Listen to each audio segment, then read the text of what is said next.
One of us. One of us. What does it mean to be one of the group? Accepted, supported, or at least not ostracized?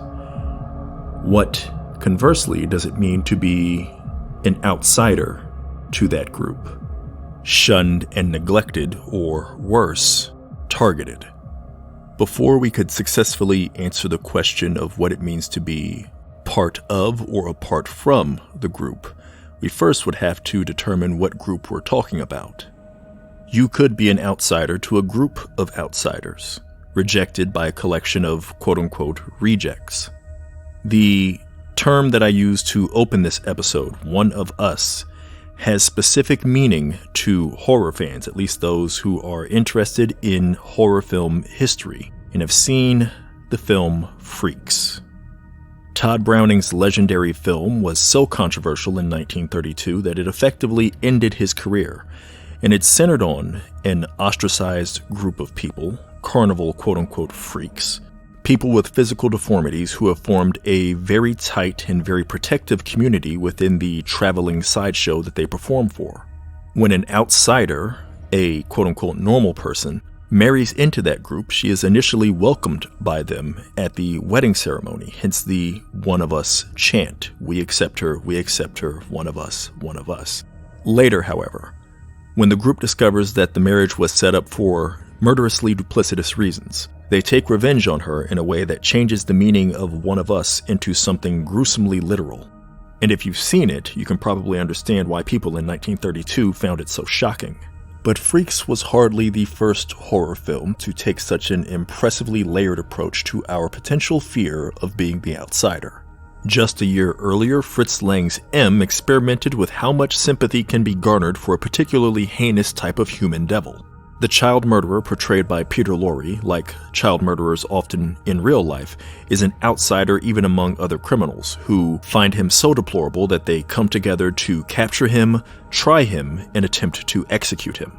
That same year also brought us the most famous adaptation of Mary Shelley's Frankenstein. And with that being generally considered the original science fiction novel and thus the original science fiction horror novel, that makes Frankenstein's creature the original science fiction horror outsider, the product of an experiment gone wrong, something that would be revisited within the genre time and time again in the 2 centuries that have since passed.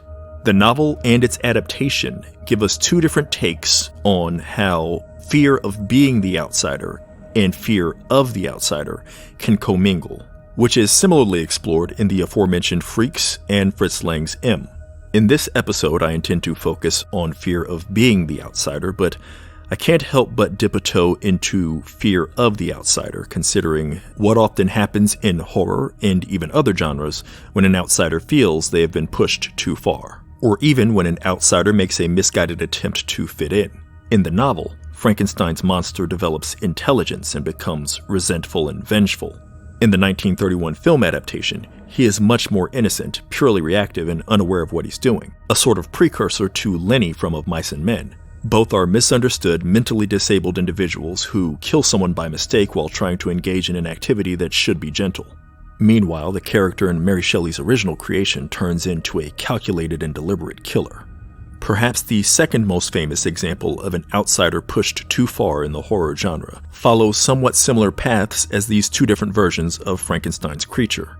Carrie White, in Stephen King's novel, enraged after her prom night humiliation, is fully aware of what she's doing when she kills everyone inside the gym, and then goes on to cause mass destruction throughout the town as well. In De Palma's adaptation, Carrie enters a hallucinatory trance-like state in which her powers seem to have more control over her than she has over them. Carrie also provides an example of someone being an outsider even within their own community. And this, of course, occurs in real life as well, just as being deemed an outsider because you come from a place that is literally outside the physical location of the community can also occur. In either case, the consequences of being treated as different and apart from the group can be far more drastic than loneliness or even conventional bullying. People have, for instance, been convicted of crimes that they are now known not to have committed, in no small part simply because they were not members of the community. This is sometimes a product of prejudice, convenience, or both. Those who are short on confidence or equity within a community can incur innocently the biases of the locals and the attentions of the law enforcement, whether they are lazy or simply stumped in regard to solving a crime. For example, from 1976 to 1982, prosecutors and law enforcement in Dallas managed to convict 3 different people in eventually high-profile cases of 3 crimes that they did not commit. The most famous of these became the subject of the important and influential documentary The Thin Blue Line. In that documentary, the following was said of Randall Dale Adams, the man who was convicted wrongly of murdering a police officer. That comes from the powerful closing moments of the documentary, where the actual murderer confesses to the crime and gives his opinion that the only reason why Randall is in prison is because he was an outsider. Now that's obviously a little self-serving, as it passes the buck on the blame that should belong to him for having falsely accused Randall in the first place, to say nothing of having committed a murder. That, however, does not completely invalidate the point being made. 5 years before the release of The Thin Blue Line, another piece of investigative media exonerated another man falsely accused and convicted of a violent crime in Dallas. The Peabody Award-winning 60 Minutes episode, Linnell Jeter's in Jail, brought national attention to a case in which the man sitting in prison, Linnell Jeter, for armed robbery, was actually found to have been at work, which was corroborated by multiple co-workers at the time the robbery took place. Despite the impossibility of him having committed the crime, he still became the sole target of law enforcement and eventual prosecution. So how could this have happened? Well, in addition to racial biases that more than likely factored into it, Linnell was also not a Dallas native. One reason why he came to the police's attention in the first place was that he still had out-of-state tags on his car. In 1989, 60 Minutes once again shone a light on a miscarriage of justice from Dallas, Texas, this time a robbery homicide. But like the previous episode, also a situation where the person serving time was at work when the crime was committed. Joyce Ann Brown, lacking the ability to either clone herself or teleport, or the super speed necessary for her to have actually been where they said she was, obviously was innocent. Nonetheless, she was found guilty. She became the primary suspect because she happened to share a name with the person who rented the getaway vehicle. The other, Joyce Ann Brown, was actually from Colorado, which seems to belie the position that outsiders are more susceptible to this kind of injustice. After all, the authorities went with the local woman in this circumstance. But as I pointed out with Carrie, you don't have to be from out of town to be treated as the other. Joyce Ann Brown from Dallas had previously been a prostitute. That, coupled with the convenience of her being local, made her an easier target for these particular authorities. Now, these are just a few very specific examples from a limited time frame from one city in the United States. We could find innumerable other instances of outsiders being mistreated in all corners of the world from all throughout history. Being the one who does not belong, or among those who do not belong, can be very scary. In recent horror history, we had the famous example from Jordan Peele's Get Out. But that story, powerful and influential as it was, does not involve directly a threat from law enforcement, at least not in the version that was released in theaters. So, in an effort to maintain the theme that it seems I've been setting up for several minutes, we're going to venture a little bit outside of the horror genre. Although, in my opinion, just about any story that deals with some kind of life or death conflict has a little bit of horror in it. Just about every action movie I've seen has a minor horror story somewhere buried in it. And we're going to be going into the action genre here, where once upon a time a small-town police force pushed an outsider too far. And yes, that outsider could have just walked away.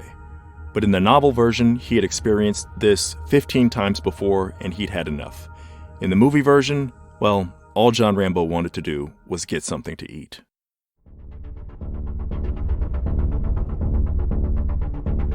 It has been nearly 40 years since John Rambo first appeared on screens, and almost 50 years since he appeared on the page. More than enough time for most people to either never have been familiar with how he got his beginning, or to have forgotten about First Blood, and who John Rambo was first unleashed against when he was introduced to the world. David Morrell introduced John Rambo as, quote, just some nothing kid for all anybody knew, end quote. Of course, he was a lot more than that. He was a Green Beret and war hero, a former POW, and a man capable of terrorizing an entire small town when he's been pushed too far. In both the novel and film adaptation, Rambo's rage against the small town begins with an encounter with the local law enforcement, the local head of authority. And in the book, Police Chief Will Teasle is not as unrepentantly ugly as he is in the film, where he's turned into a sheriff, incidentally, and played wonderfully by Brian Dennehy. In the novel, though, we get a lot more time with Teasle. We get several chapters from his perspective, and it amplifies a sort of horror element in that book. It's no wonder that Stephen King used to use this as a textbook when he taught English in school. And Rambo's climactic, destructive, explosive one-person campaign against the town certainly feels like it's echoed at least a little bit in King's debut, Carrie, which came out a couple of years later. But back to Teasle.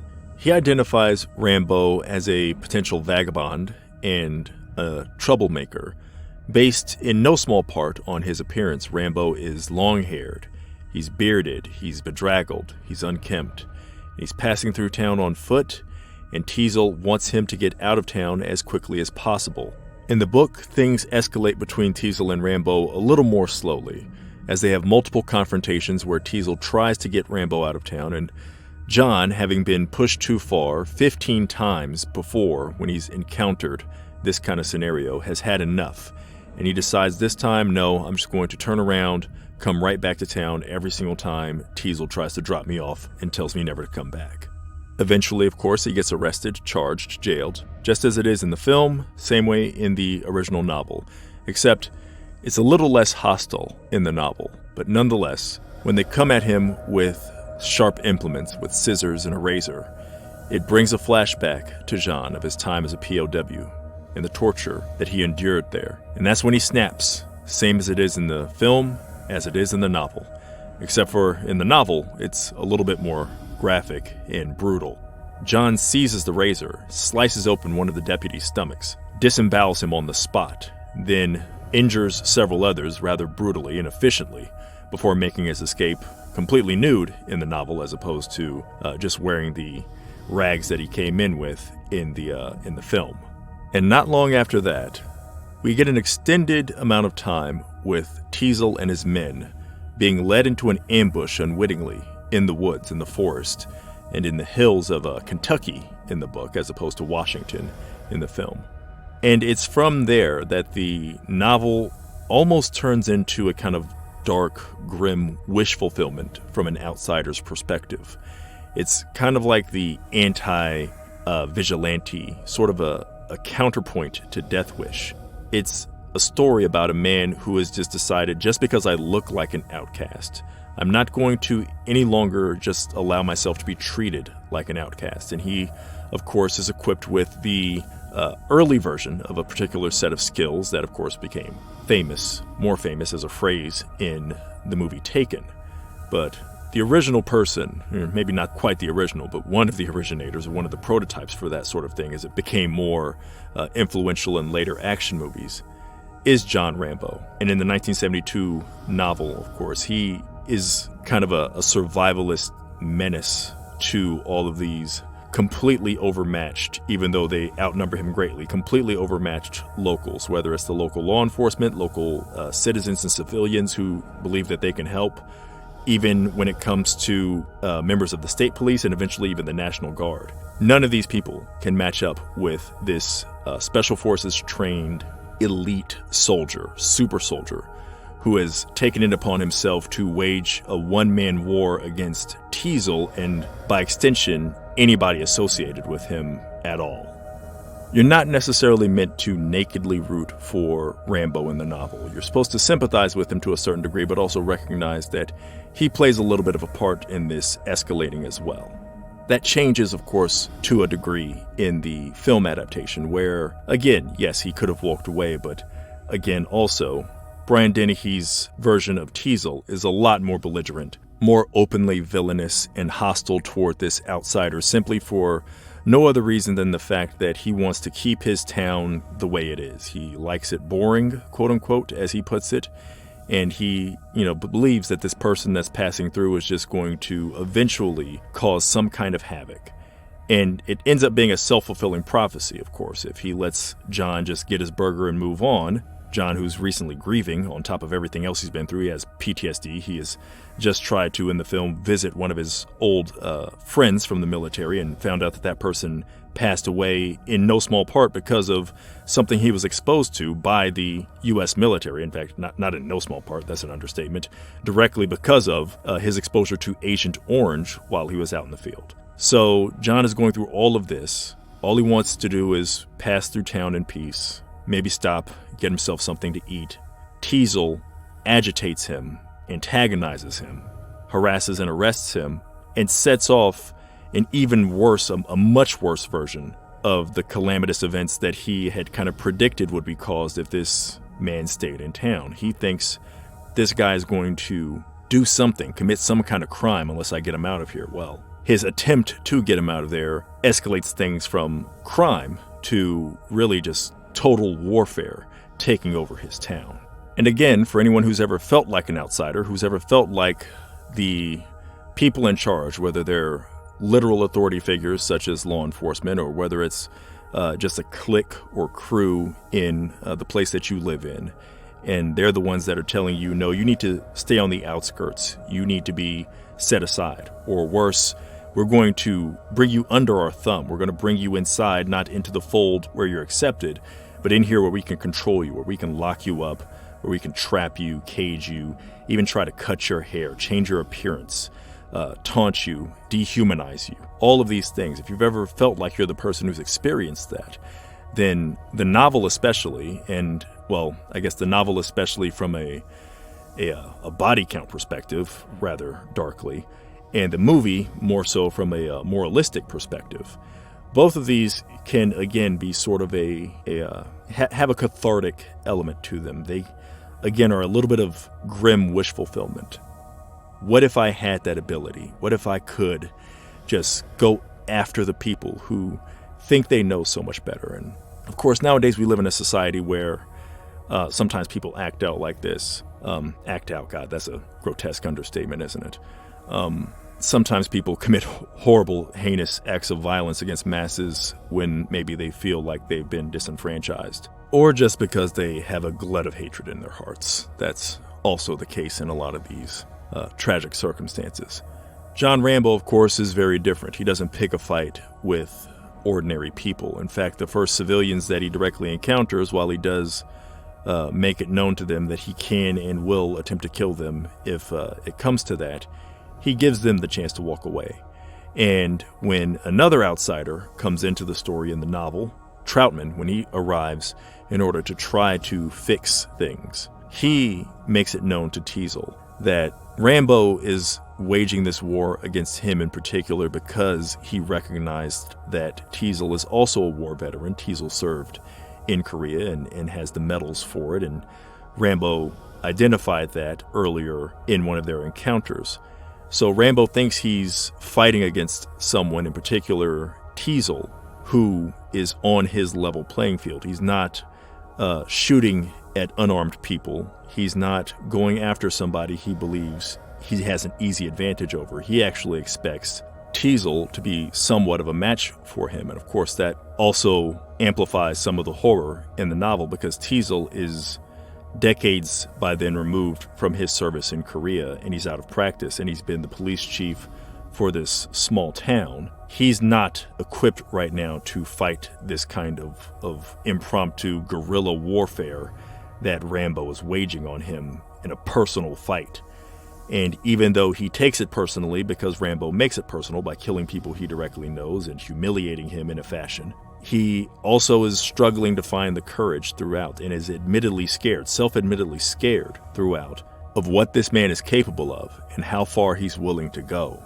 But ultimately, of course, Rambo can only go so far. Eventually, he is going to be found, he is going to be killed, and even he knows this. And so even as this plays out as a horrific revenge fantasy, it has an inevitable conclusion.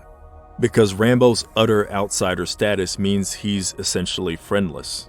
He has no allies, he has no place to call home, he has no safe haven that he can really go to.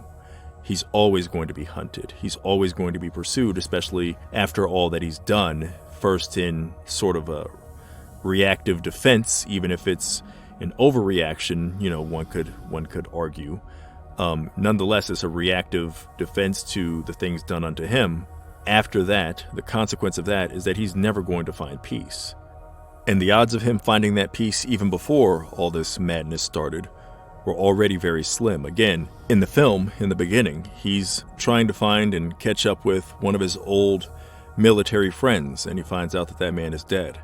Just one more thing that isolates him further from the rest of the world. He's been discharged from the military. He comes home to a country that largely feels disdain for the war he fought and suffered through. And in his famous monologue at the end of the film, he even mentions that while he was in the service, while he was there, he was in charge of million-dollar equipment, but now, back home, he can't even get a job parking cars. So it's not like corporate America or any of the big businessmen or even small businessmen are giving him any assistance. He has no allies. And then here comes this cop who wants to run him out of town just because of the way he looks, despite the fact that they actually should share some kinship, both being veterans. Even the one person who actually tries to come to his aid to a certain degree, Troutman, can only do so much, and while in the film they have a personal relationship, in the novel, Troutman's just a man who trained the men who trained Rambo. So there's not even that direct connection there, direct kinship. Again, another degree of separation between Rambo and anything he can have a meaningful, worthwhile personal connection with in society. John feels he can't trust anyone, not even those who are ostensibly supposed to be there to protect and defend and serve and heal. And it is important to remember that such individuals did cause John to lash out initially by making him remember and in his mind re-experience something that none of them had ever been through.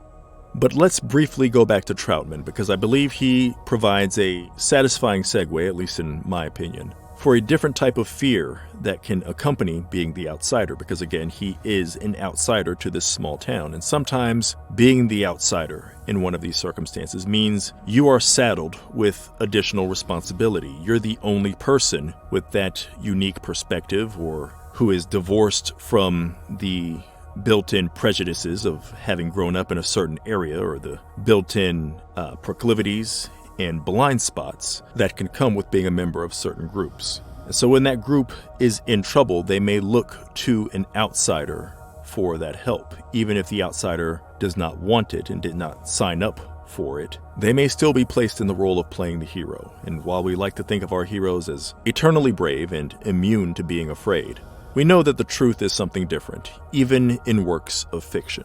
And another iconic work from the 70s features not just one, but 3 different types of outcasts and outsiders who all have to band together, get the locals to see the light of reason, and conquer their individual fears to kill a great white shark for the people of Amity Island. Chief Brody is not a newcomer to Amity Island in Peter Benchley's original novel, Jaws. Neither, for that matter, is Hooper, who is returning to familiar territory, having gone to high school in the area. Also in the novel, as many people know, Hooper and Brody's wife, Ellen, have an affair, which results in Hooper and Brody actually getting into a fight with one another on the Orca at one point. Additionally, there was a superfluous mafia subplot, and Quint's backstory didn't have any connection to the USS Indianapolis whatsoever, which is something now that is considered intrinsic to his character. All of which to say, yes, I'm going to be setting aside Peter Benchley's novel while discussing this and focusing entirely on Steven Spielberg's legendary film adaptation, in which Chief Brody was originally a cop from New York City who wanted to move his family to the considerably more idyllic and peaceful conditions of Amity Island. He's been there for less than a year. In fact, this is his first summer on the job when the events of the film take place. Therefore, he is unaware of how seemingly sacred and essential the summer tourist season is to the islanders. It's so essential that they are quick to push the denial button when swimmers off the shore start showing up dead from great white shark bites. Brody, being the outsider though, is a little more clear-minded about these things. He has a initial lack of support, though, that undermines any chance he really has of getting a jump on the situation. That and the fact that he doesn't really know a damn thing about shark hunting. What he does know is that he doesn't know enough about sharks to do this on his own, which is important. In this situation, being the outsider helps him maintain full acceptance of the fact that he's not an expert. Unlike some of the local fishermen who turn into amateur shark hunters as the film goes on, and they scoff at an actual expert's opinion that they should do something as simple as just, measure the bite radius on the shark that they've caught to verify that the one they've caught is the actual killer shark, the actual culprit, not just some other shark in the sea, as if there's only one shark potentially out there in the ocean. Imagine that. Likewise, the mayor refuses to do just a simple autopsy, at least in the moment when it would be, when time seems to be of the essence, given the bodies that are piling up seemingly on a regular basis at this point. The second critical thing that Brody understands is that just pretending a shark isn't out there killing people isn't going to stop people from getting killed by the shark that is, in fact, actually out there. Denial, sometimes, is an easier trap to fall into when you're one of the crowd. If you're a welcome member of a system that is already working in your favor, or at least keeps you comfortable, the revelation of anything that would disrupt that system might be something you want to ignore. Brody has far less incentive to ignore the evidence that a massive great white is out there eating people. Someone with a job, dependent on tourism, they're a lot more likely to convince themselves that those bodies were chewed up in boating accidents or by a coral reef or maybe even by, yes, Jack the Ripper. And that same lack of denial also applies to Hooper, the ignored scientific expert. He's a character who commonly exists in fiction, the ignored expert. Unfortunately, they also appear frequently in real life as well. He's an outsider here on two fronts. Not only is he from out of town, but he's also a brain. He's the guy that's got all that book learning. He's the egghead, that standard kind of character trope and type. He knows about a specific subject that most of the locals don't really identify with, even though it's directly related to their livelihoods, and yet they also feel that because it's directly related to their livelihoods, they know more than the guy who spent his whole life studying it. And that kind of segues us into Quint, who famously berates Hooper for having, the hands of a non-working man, the hands of a scholar, and a guy who's been studying and been in a classroom all his life. And of course, Hooper replies that he doesn't need this working class hero crap. But he and Quint actually end up bonding later because they are both in the same category as well as Brody, the outsider category. They're not actually part of the collective of the town, even though Quint himself is an actual local. But Quint, similar to Hooper, is also a bit of an ignored expert, even though his expertise comes more from direct experience as opposed to scholarly learning. Still, the people in town know him, but it's not like they ran to him immediately knowing and recognizing, hey, this is the guy who has experience maybe with shark hunting, declares himself a shark hunter. He's the guy who we can trust to do this. He has set himself apart from the town as well. And, that's a deliberate act on his part. And so the town in turn has shunned him, at least to that degree, to where they would not immediately approach him about this. And he, in turn, again, doesn't even give the town any kind of a local discount or anything when it comes to capturing this animal that is out here killing people, that has killed some of their children, their friends, neighbors, etc., and is an ongoing threat to their very livelihood and the economy of the community. He has them hostage to a certain degree in terms of what he can charge them for capturing this killer shark. And even beyond that, he's also an outsider in the sense of what he's actually been through. So beyond his interactions with his fellow islanders, even as it pertains to just the world at large, he's a man who has survived something that extraordinarily few other people have ever been through. Even among the, comparatively small and tragic fraternity of people who have survived a shipwreck during warfare, no less, he's part of the tinier subset of that group that has also had to deal with a feeding frenzy from a team of sharks. And, so far as we know, pretty much that consists of him and any other survivors from the Indianapolis. So Quint, along with Brody and Hooper, inherits the responsibility of eventually tracking and killing the great white that is terrorizing Amity. And they're all eventually then confronted with a horrifying scenario, not just in general, like their shared experience in that regard, but specific horrifying scenarios that are related particularly to their own experiences and fears and character traits. Quint, for example, shows no fear at all until the moment he's actually staring down at the black-eyed nightmare that has plagued and motivated him since his time on the Indianapolis. After that, at that point, he is understandably terrified. That moment when he is sliding down into the shark's mouth and staring down at that, he loses that aura of kind of invincibility and grit and that kind of classic masculine courage that he has exhibited as the hunter throughout this entire ordeal. At that point, he becomes enveloped by his fear, even as he continues to fight against the shark as it's, swallowing and devouring his lower half. And even, eating his lower half, or as far as, as we see, the last we see of Quint, with his legs in the shark's mouth. That is a callback to the fate of his friend from the Indianapolis, Herbie Robinson, when he tells that story earlier on the Orca about Herbie Robinson and how he was bobbing up in the water and come to find out his lower half had been entirely eaten away. This is kind of echoed in the sense of how we last see Quint before he sinks beneath the waters and into the ocean in the shark's mouth, eaten up at that point. For Hooper, for his part, he ends up in the shark cage, kind of the place for a scientist, a Jacques Cousteau kind of a surrogate or XP for the movie. Even though, he's not, obviously putting on a French accent or anything like that, but he is the oceanographer, he is the ocean expert, the person who is schooled on marine life, etc. And so he ends up in the shark cage, and as he's in the shark cage, he's, before he's lowered at that point, he's so terrified he can't even muster any spit to clear his goggles. And even earlier than that, when he is doing further underwater exploration in the film, he's the one who comes across the floating head in the water of somebody who is dismembered.